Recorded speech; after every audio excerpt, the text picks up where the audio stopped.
පස්රත අලංකරණ කොටස් මේ දවස්වල වැඩියෙන්ම කතා බහට ලක් වෙන මාතෘකාව. ආයුබෝවන් හැමෝටම. නිකම්ම නිකන් තියෙන බස් එකකට වැඩිය ලස්සනට හදපු බස් එකක් පදින රියදුරු මහත්මයෙක්ගේ වගකීම වැඩි. මොකද එයා ඒ බස් ව්‍යාපාරිකයෝ එයාට ලස්සනට හදලා දුන්න බස් එක පරිස්සමට ගෙනියන එකත් එයාට ලැබෙන ලොකු රාජකාරියක්.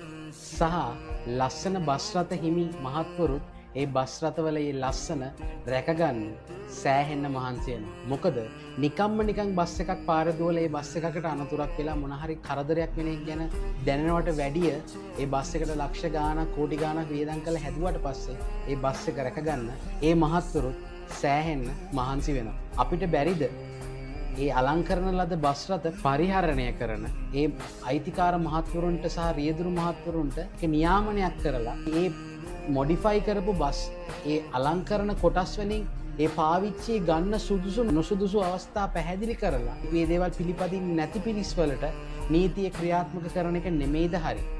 මේ ශාස්ත්‍රය සම්පූර්ණයෙන්ම තහනම් කරොත් අපි ඇතුළුව මේ ආයතන බොහෝමයක් ලංකාවේ වහන්න වෙනවා. මේ මොඩිෆිකේෂන් කියන කන්සෙප්ට් එක ලංකාවේ විතරක් කරන දෙයක් නෙමෙයි. අපි බැලුවොත් තායිලන්තය වගේ ගොඩාක් ටුවරිසම් තියෙන රටවල් වල මේ වගේ වාහන ලස්සනට හදලා තියෙනවා. ලංකාවට එන සුද්ධියොත් මේ ලස්සනට හදපු බස්, වෑන්, කාර් වල ෆොටෝස් ගහන්න යනවා. මොකද මේ දේවල් දකින්නේ මිනිස්සු ආසයි. අපි මේ දේවල් තහනම් කරොත් නිකම්ම නිකන් බස් පාරේ දුවලා නිකම්ම නිකන් විදියට අපිට එන බස් එක මොකක් වුණත් ඒ දේවල් නිකම්ම නිකන් ගියොත් ඒ දේවල් වල වටිනාකමකුත් නැහැ. වාහන වලට ආදරය කරන පිරිස වැඩි වෙන්න ලංකාවේ වෙන්න පුළුවන් රියානතුරු අඩු වෙනවා.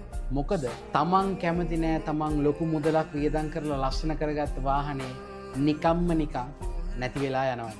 අලංකරණය බස් රථ අලංකරණය වේවා මේ වාහන මොඩිෆිකේෂන් කියන මේ ශාස්ත්‍රය මරලා දාන්නේ නැතුව ඒ දේවල් ලස්සනට අපිවත් පරිස්සම් කරගෙන මගියවත් පරිස්සම් කරගෙන හිමිකාර මහත්වරුත් පරිස්සම් කරගෙන මේ ප්‍රශ්නෙට ලස්සන පිළිතුරක් අපිට ලබා දෙන්න කියලා අපි රජයෙන් කාරුණිකව ඉල්ලා සිටිනවා.